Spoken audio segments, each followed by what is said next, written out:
کیا تھا. کہا کہ کیف تفعلان شیئا ما لم يفعله رسول اللہ صلی اللہ علیہ وسلم. اے دو عظیم ہستیوں، اے ابو بکر صدیق، اے عمر فاروق، آپ دونوں وہ کام کیسے کر سکتے ہیں جو کام اللہ کے رسول صلی اللہ علیہ وسلم نے نہیں. سبحان اللہ. دیکھیے جبکہ یہ ان کو بعد میں بلایا گیا ہے نا، مجلس میں نہیں ہے، لیکن دونوں کا سوال ایک سا ہے بالکل کہ آپ وہ کام کیسے کرو گے جو اللہ کے رسول نے نہیں کیا. یاد رکھو ہمیں اپنی زندگی میں یہ فکر ہونی چاہیے کہ ہم اپنی زندگی کو نبی صلی اللہ علیہ وسلم کی زندگی کے کو نمونہ بنا کر گزاریں کہ وہ کام کریں جو رسول نے کیا ہے، وہ نہ کریں جو رسول نے نہیں کیا ہے. اللہ نے فرمایا لقد کان لکم فی رسول اللہ اسوۃ حسنہ، تمہارے لیے رسول اللہ صلی اللہ علیہ وسلم کی زندگی کا بہترین نمونہ ہے. ہم اپنے نبی کو اپنے لیے اسوہ اور نمونہ آئیڈیل بنائیں. آج آپ کا نمونہ کون کون ہے؟ کوئی کھلاڑی ہے، کوئی ہیرو ہے، کوئی دنیا پرست ہے؟ نہیں. نوجوانوں اس کو سمجھو کہ آپ کے لیے آئیڈیل کون ہے، آپ کو کس کو اپنے لیے نمونہ بنانا چاہیے. تو جب انہوں نے یہ سوال کیا تو حضرت عمر وہ کہہ رہے ہیں کہ حضرت عمر بیٹھے تو تھے لیکن خاموش بیٹھے تھے، جبکہ یہ پورا کارنامہ کس کا ہے؟ حضرت عمر رضی اللہ عنہ کا. ابو بکر صدیق رضی اللہ عنہ کہتے ہیں کہ نہیں، عمر نے مجھ سے بات کہی ہے اور میں بھی اس کا انکار کر رہا تھا، لیکن اب اللہ نے میرے دل میں یہ بات ڈال دیا، میرا شرح صدر ہو چکا، میں مطمئن ہوں کہ یہ کام کرنا چاہیے، اس لیے آپ بھی یہ کام کر لو. لیکن وہ بھی بولے نہیں، آپ اللہ کے رسول نے نہیں کیا یہ کام. ان کو بھی جب سمجھایا گیا تو کہتے ہیں حتی شرح اللہ صدری، اللہ نے میرا سینہ بھی کھول دیا، میرا بھی شرح صدر کر دیا جیسے ابو بکر اور عمر کا سینہ اللہ نے کھول دیا تھا. پھر ایک جملہ کہا ہے اور وہ جملہ بھی بڑا قیمتی سبب ہے. ایک سبب تو یہ ہے کہ جوانوں یاد رکھو لا نتہمو کا، جو ابو بکر صدیق رضی اللہ عنہ نے کہا ہے کہ تمہاری جوانی میں کوئی عیب نہیں ہے، آپ کی جوانی دیوانی نہیں ہونا چاہیے، آپ کی جوانی ربانی ہونا چاہیے. آپ جوانی کی قدر کریں، اللہ قیامت کے دن اسپیشل اس کا سوال کرے گا. تو حضرت زید بن ثابت رضی اللہ عنہ نے کہا واللہ لو کلفونی نقد جبل من الجبال ما كان اثقل علی من جمع القرآن.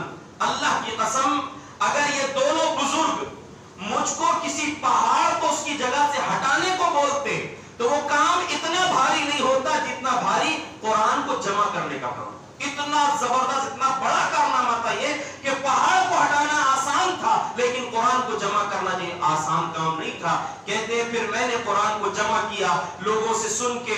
قرآن لکھا ہوا تھا پتھروں میں، چمڑوں میں، ہڈیوں میں، سب جگہ سے میں نے قرآن کو جمع کیا اور پورا قرآن جمع کیا. لیکن ایک آیت یہ تھی جو مجھے پورے صحابہ میں کسی کے پاس نہیں ملی، وہ صرف ایک صحابی کے پاس ملی تھی، ابو خزیمہ الانصاری رضی اللہ عنہ کے پاس، جو سورہ توبہ کی آخری 2 آیتیں ہیں. کہا کہ یہ 2 آیتیں صرف انہی کے پاس ملی تھی. مطلب یہ ہے کہ اور جو ساری آیات تھی وہ اور بھی لوگوں کے پاس تھی اور صورتیں جو ہے سب کے پاس تھی، لیکن یہ آیت صرف انہی کے پاس مجھ کو ملی. اس کو میں لکھا پورا قرآن انہوں نے جمع کیا. وہ جمع جو ہے وہ ابو بکر صدیق رضی اللہ عنہ کے پاس رہا، پھر ان کے بعد عمر فاروق رضی اللہ عنہ کے پاس، ان کی وفات کے بعد حضرت حفصہ رضی اللہ عنہ جو عمر رضی اللہ عنہ کی بیٹی تھی ان کے پاس تھا. پھر حضرت عثمان نے وہ قرآن کو منگوایا، اس کی کاپی کیے اور سب جگہ پھر وہ قرآن کو تقسیم کروائے تھے. آپ کو بتانا یہ ہے کہ یہ کتنا بڑا جو کارنامہ ہوا، اس میں بہت سارے سبق ہیں ہمارے لیے. ایک تو جو کام کرنا ہے یا کروانا ہے تو اس کو پہلے تیار کیجئے، اپنے دل کو مطمئن کیجئے اور سامنے والے کو مطمئن کیجئے. اور بہت قیمتی سبق یہ ہے، اتنا بڑا کام ہے لیکن اکیلے ایک نوجوان نے کیا ہے. نوجوانوں آپ کے لیے سبق ہے. آپ یہ مت سوچئے کہ کام اتنا بڑا کام میں اکیلے کیسے کروں گا. لوگ بولتے ہیں کہ اکیلا آدمی کیا کرے گا. اکیلا آدمی اتنا بڑا کام کر سکتا ہے، شرط یہ ہے کہ اس کے اندر قابلیت ہونا چاہیے. اور آپ اپنے آپ کو، لوگ بولتے ہیں پڑھ کے کیا کریں گے، نوکری. نوکر بننے کے لیے کیوں پڑھ رہے ہو؟ پڑھو اس لیے کہ زندہ رہنا ہے، زندہ قوم کی طرح جینا ہے. پڑھو اور اپنے اندر وہ قابلیت پیدا کرو جو زید بن ثابت نے اپنے اندر قابلیت پیدا کر کے دکھایا ہے کہ پورے مدینہ میں اگر کوئی لائق ہے جو قرآن کو جمع کرے گا تو اکیلا زید بن ثابت ہے. کاتب وحی اور تھے، جوان صحابہ اور تھے، حافظ صحابہ بہت تھے، لیکن اس کے باوجود نام کس کا آیا ہے؟ اکیلے زید بن ثابت کا، جو ہر نوجوان کے لیے سبق ہے کہ آپ اگر کرنا چاہو تو بہت کچھ کر سکتے ہو اور نہیں کرنا چاہو تو بیکاری کاٹو، کوئی دقت نہیں، کرو پھر اپنی زندگی کو برباد کرو. لیکن اگر کچھ کرنا چاہتے ہو تو اکیلا آدمی بہت کچھ کر سکتا ہے. اور جب ایک آدمی اکیلا کام شروع کر دے تو پھر شاعر نے کہا اکیلا ہی چلا تھا جانب منزل مگر، میں اکیلا ہی چلا تھا جانب منزل مگر، لوگ آتے گئے کارواں بنتا گیا. آپ کے پیچھے ہجوم لگ جائے گا اگر کر دو گے. یہ مت سوچو کہ میں اکیلا کیسے کروں. آپ اکیلے کام تو شروع کرو. بڑا سا بڑا کام, چاہے کتنا ہی بڑا کام کیوں نہ ہو, آپ کو وہ کام آسان ہو جائے گا. اس لیے کہ یہ رب کی نعمت ہے, جب کوئی انسان کسی راہ پر چل پڑتا ہے, جتنی محنت کرے گا اللہ اس نے اس کے لیے راستوں کو آسان کر دیتا ہے. تو شرح صدر یہ اللہ کی بہت بڑی نعمت ہے. اللہ نے فرمایا کہ ہم نے آپ کا سینہ کھول دیا, شرح صدر, آپ کا دل مطمئن ہو گیا.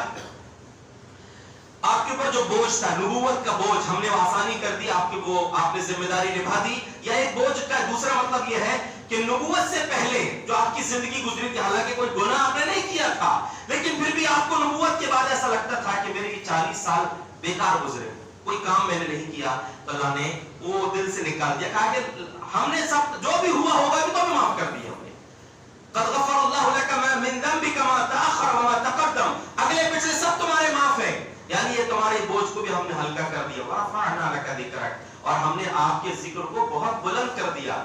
آپ دیکھیے جہاں اللہ کا نام لیا جاتا ہے وہاں رسول کا نام لیا جاتا ہے. نماز ہو, اذان ہو, دیگر کوئی بھی موقع ہو, ہر جگہ اللہ کے نام کے ساتھ رسول اللہ صلی اللہ علیہ وسلم کا نام آتا ہے. اب آگے جو پیغام ہے وہ ہماری روزمرہ کی زندگی کی بڑی قیمتی پیغام ہے. اللہ نے فرمایا فَإِنَّ مَعَ الْعُسْرِ يُسْرًا. یہ پیغاموں کو خاص طور سے یاد رکھیے. ایک تو آپ نے سنا, نوجوانوں خاص طور سے اس کو سمجھیے.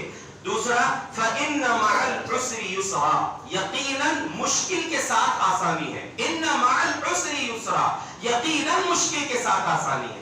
اس میں مفسرین نے ایک بات یہ کہی ہے کہ ایک مشکل کے ساتھ دو آسانی رہتی ہے.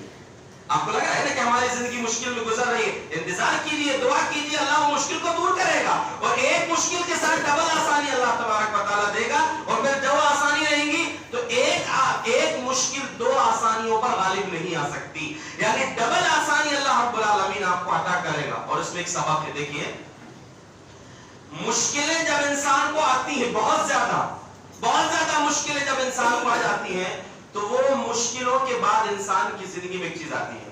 کون سی چیز؟ کہ وہ اللہ پر بھروسہ کرنے لگ جاتا ہے. وہ سوچتا ہے کہ یار میرا کام اب انسانوں سے نہیں بنے گا. بہت جب مشکلیں آتی ہیں اس کو ایسا لگتا ہے کہ اب یہ کام اتنا مشکل ہے, انسانوں کے بس کی بات نہیں ہے, تب اس کے ہاتھ اللہ کی بارگاہ میں اٹھ جاتے ہیں. دیکھیں نا آپ نے کہ جب مریض آخری کنڈیشن میں ہوتا ہے تو ڈاکٹرز بھی کیا بول دیتے ہیں, جاؤ بس دعا کرو. اور ایسا بھی ہوتا ہے کہ وہ دعا کے بعد جس آدمی کے مرنے کا یقین ہو چکا تھا, رشتہ دار آخری ملاقات کے لیے آ کر جا چکے تھے کہ اب تو شاید امید نہیں ہے کہ بچے, لیکن برسوں اس کے بعد بھی انسان جیتا ہے اور صحت کے ساتھ جیتا ہے. تو یہ قیمتی سبق ہے اس آیت سے, فَإِنَّ مَعَ الْعُسْرِ يُسْرًا, کہ انسان کی پریشانیاں جب بہت زیادہ ہو جاتی ہیں تو اس کا ایک بہترین سبق یہ ہے کہ بہت زیادہ پریشانیاں انسان کو اللہ کی طرف موڑ دیتی ہیں. اور انسان جب اللہ سے دعا کرتا ہے تو پھر کچھ لوگ